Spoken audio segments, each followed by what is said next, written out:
Hey guys, welcome back to my channel, Story Time with Ghost. I am your host, Ghost. Thank you so much for joining me today. Now, on today's show, we are going to be reviewing episode 4 of Blade Runner Alien. Alien Earth. Episode 4. We are halfway done with the series. And I am not happy to report that this show is getting worse. I said in the other video that I didn't have much hope for this show, and I wasn't wrong. Now, this is episode 4, and it's called Observation. I just want to talk about the things that I actually liked about this episode, which, wasn't really much, but there's a couple things. The first thing I did like about this, and I'm going to be talking more about this in the later episode, is the scene with the sheep and the octo-eye. I thought that was really interesting. I can watch a whole series about that octo-eye, like about its origin history, like where it came from, what planet, like how they captured it. Like, are there more of it? What happens once it has a host, and it is each species of host act differently? Because we did see when it did attach itself to that sheep, the sheep stood up on its hind legs, which is very interesting. That I did like. Okay, so but I just wanted more of that. I did. But what does that really have to do with aliens is my other complaint about it. Now, we're going to get into the things that I just thought were just absolutely ridiculous. I talked about this in my previous videos. The main components I just cannot get over. I'm sorry. There's just no way for my brain to just shut off and ignore these things. And the number one thing is the acting. The acting is so bad. When I can't believe the characters or the actors being these characters, and I just see them just acting poorly, it just takes me out of the show, and it's over. It's done. I can't invest myself emotionally with any of what's going on. And that's another thing. Whatever is going on, which is absolutely minimal to nothing. Nothing is actually going on, which is my other complaint. We are halfway done with the series. There's only 8 episodes.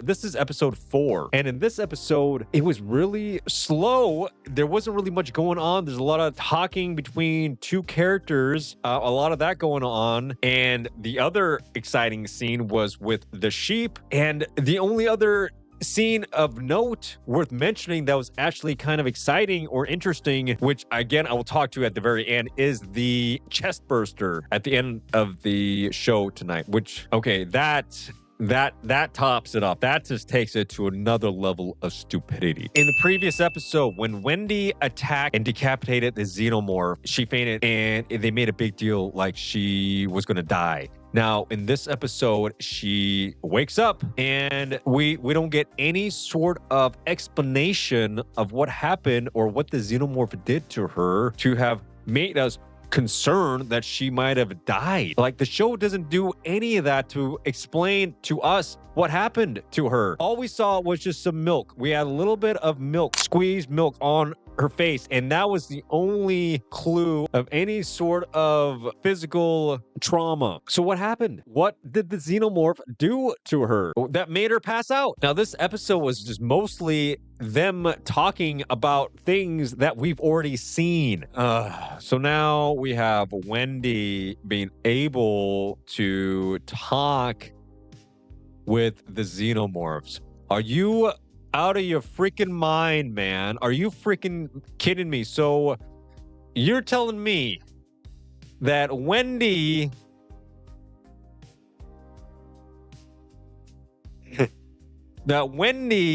Mendy is able to talk, to communicate, to have, meaningful conversations with these little cute xenomorph that apparently we can have as pets now. They're devaluated. They're now regulated. They're now they're now essentially transformed into just little Gucci pets, pets you can just put in your purse and carry around. So yeah, so Mendy being able to talk to the xenomorphs now is just ruins everything about aliens is just ruined by this show. So now in the future alien movies, Prometheus, which, my God, that thing looks like a masterpiece. I need to rewatch it, even though I get it. That's yes, it did try to do something different. Prometheus did, so I do want to give it credit with that. And again, Alien Covenant did try to do something different, although it tried to go back to its original alien roots. But still, I'd much rather watch those two movies done by Ridley Scott than ever have to rewatch this abomination, this travesty of a show that just takes the alien lore and just takes a big old dump on it. I'm sorry, but now we have to think that the alien xenomorphs can communicate to synthetic beings, to whatever hybrids, whatever. It doesn't matter who. They're able to talk to. They have this language now, the cricket language. So now the xenomorphs can talk. They sound like crickets now. So thank you, Noah Hawley. Thank you, FX. Thank you, Disney. Really? Is it Disney now? Disney? Is it Disney? Thanks, Disney. And the best part too, why she's able to communicate with the xenomorphs. Why? Well, I'll tell you why. Is because quote, they picked her. They picked me. They picked her. I don't know. That's what she says in the show. They picked her. Reasons. Now let's talk about Morrow and Slightly. The acting is just bad. It's beyond bad. I just can't get over it. I can't get over it. The acting, the dialogue between Morrow and Slightly. When Morrow has this Skype conversation or this whatever kind of communication that's going on right now over thousands of miles. I mean, he's on an island, for goodness sake, Slightly, but he's able to talk to Morrow. And Morrow, his motivation, his plan is to convince Slightly, this Indian kid, to capture the egg, Slightly, to take a human into the little egg area and have him be incubated by the face hugger. So that's Morrow's plan. And then have Slightly go hide somewhere and, and let the little face hugger do its space hugging thing and give it back to Morrow. That's Morrow's plan, by the way. And how is he going to complete this plan? Well, he first has to convince Slightly to do this, okay, which you would think, like, why would Slightly, what motivation would Slightly have to do Morrow's bidding, Captain Hook's bidding, It would have been better, too, if Smee, the character, I don't even know who Smee is, but there's a character named Smee in the show. It would have been better if Smee would have been this part, would have been instead of Slightly, because, that would have fit the whole Peter Pan, analogy. But no, we get Slightly. So Morrow, Captain Hook convinces Slightly to do this, but now Slightly doesn't want to do this. Okay, he has, conflicting issues going on inside his brain. So he goes back and tells Captain Hook and says, "Hey, listen, I don't want to do this, dude. And I don't even know why I said I'd do it in the first place. But then we get a little thing called contrivance. We're going to call this show Alien Contrivance, because at that moment,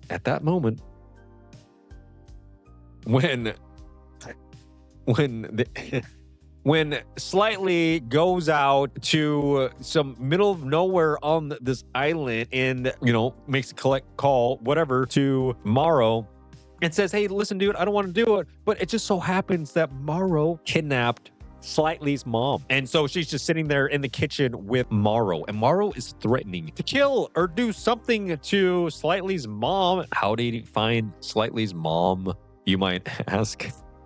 You might ask how quickly he did it too, which, I guess it's just really easy to find and kidnap somebody at a very convenient moment in time too, because when Slightly calls and says he doesn't want to do it tomorrow, well, guess what? Morrow kidnapped Slightly's mom because Slightly gave Morrow his full name. at an earlier scene. So now Morrow has Slightly's real name, tracks down his mom, and kidnaps her. And now he's threatening to, I don't know, take her out, I guess, if Slightly doesn't do what Morrow wants him to do. So now what I'm thinking is, so Morrow is really gonna kill somebody's mom, some person? Like, does he really have what it takes to kill somebody is my question. And if he does, I mean, I guess because that's what the writers want him to do. I mean, this guy needs a vacation. Morrow has been working for 65 years, okay? And I don't think he's taking a break. So what this guy needs he just needs a little bit of R&R. In my opinion, I think that's what this guy needs. He just needs to relax, okay? He just needs a vacay, because him going to this extreme of kidnapping somebody to the point where he might end that person's life because he wants his aliens back, his life work, or he doesn't want them back. He just wants them to wreak havoc on this island. I mean, I don't know why he's doing this, but I digress. That storyline with Morrow and Slightly is done. It's not compelling. The acting is horrible. The dialogue, the conversation between those two is just dumb. But that's what this entire show is. Okay, now this is kind of a big one. This is why this show should be called Blade Runner Aliens. Aliens, Blade Runner, Earth, because of Nibs. Now, could somebody please explain to me why on God's green earth does Nibs think that she's pregnant? Such good news. I'm pregnant. What? Explain that to me. And it just comes out of nowhere too. And it's just so not necessary.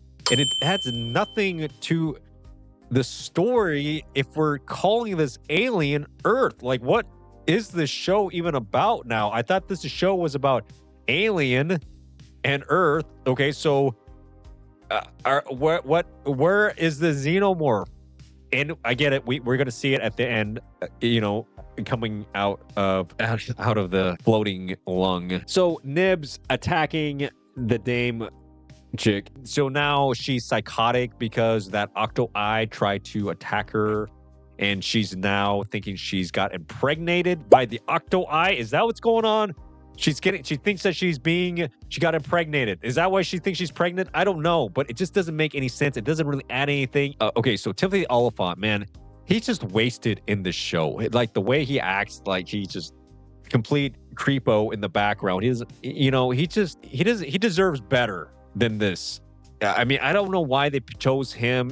They should have picked an unknown actor. Like, everybody in this show is a complete unknown. I don't recognize anybody except for Timothy Olyphant, and he just sticks out like a sore thumb, and his acting does nothing.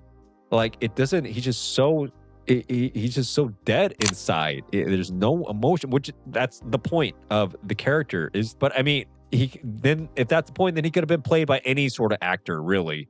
But it just Timothy. I just see him, and I'm like I just see Timothy Olyphant. Really, I know, and I just see him like acting like a weirdo. So that just takes me out again with Timothy Olyphant. Why did we waste a whole scene between him and that kid wanting to change his name to Isaac? And then Timothy Olyphant's like, okay, sure. If you want your name to be Isaac, sure, why not? And the kid's like, okay, cool. And then that was like, and then he tells Slightly that he changed his name to Isaac. I mean, is it because like now we're trying to humanize Isaac now because Isaac chose a more human name instead of like a nickname? When is a machine not a machine?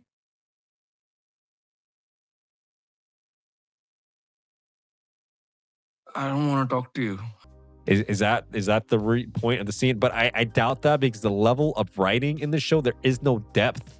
There is no layers. There's just like, hey, there's a switch in your brain. I need you to turn that down. I need you to switch that to off, and then you can enjoy this show. I think this one takes the cake This one absolutely takes the cake, and this is going to impact my score at the very end. There's going to be a couple factors on why I'm going to rate this, score it the way I am at the very end of this video. So stay tuned, because you will maybe not be shocked about my score on this episode. But lastly, or close to lastly, this is one of the main issues I have. It is at the very end, and I think we all know where this is going, and it builds up to Mendy talking.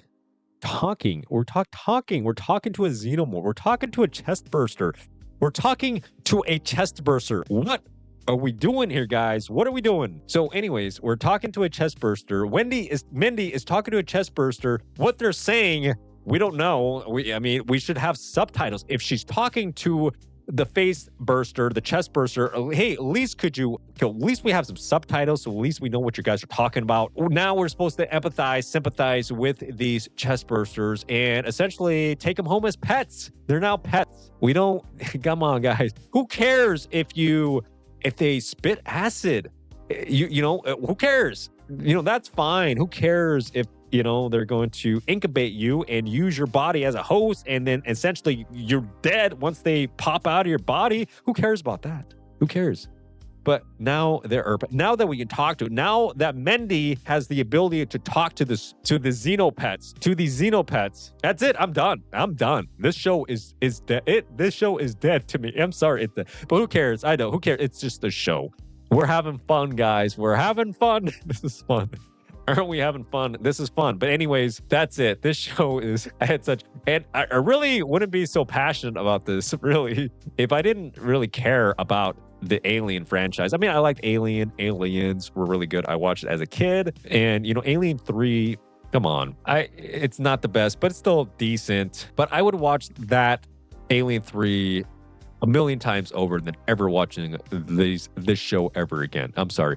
But I am kind of curious about Kirsch. Kirsch is the one thing, he's like the X Factor. Okay, I don't care about Morrow anymore. Morrow's he's just dumb. But Kirsch, it's just him. Like, what is his motive? Because him and Kid Genius Boy, they have like a little bit of friction.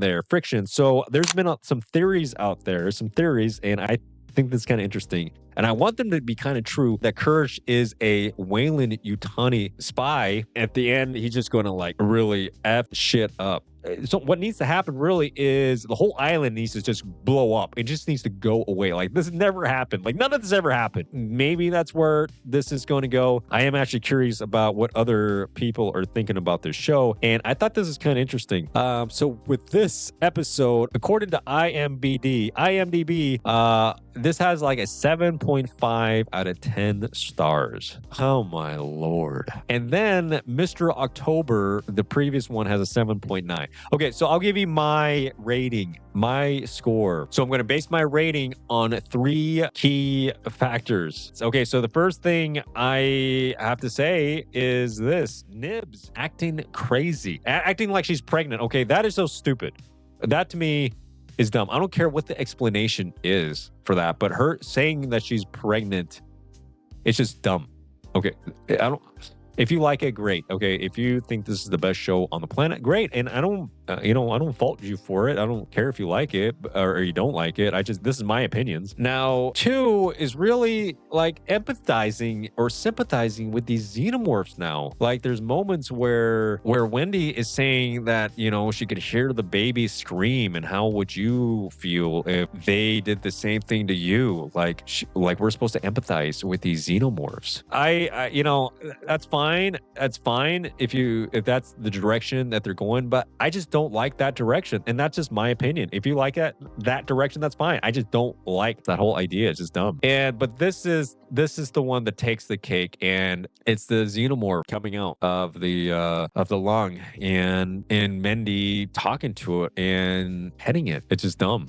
It just kills everything. It just kills the whole franchise. I mean, why does Wendy have the ability to do that? It's just going to be a stupid reason. And on top of that, they already did this in Alien 4 with Alien Resurrection. Noah Hawley, all he does is, I watched some videos about him, and what he does is he just watches all these alien movies, and he just goes by nothing intelligent, nothing coherent. All he does is basically takes what he feels and remembers and then tries to copy paste and Frankenstein all these memories as he had as a childhood of what he felt, and then try to vomit that out to the public.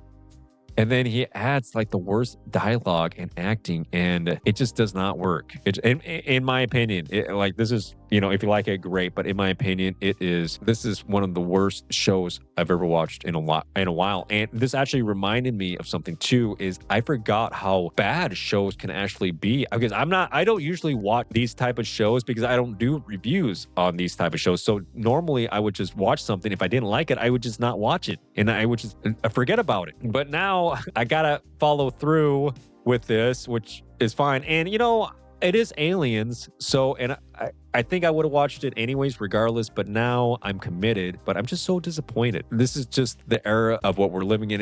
We're living in just bad writing. I mean, there's good writing out there too. I mean, my goodness, The Penguin is good. Shogun, oh my goodness, Shogun is amazing. Dark on Netflix, that one's, whoa, that's out there. Dark is really good. What's some other ones? The Expanse. My goodness, if you guys want to watch some really good sci-fi, go watch The Expanse, for goodness sakes. That is good, some good science fiction. And those are based on books. My goodness, those are great.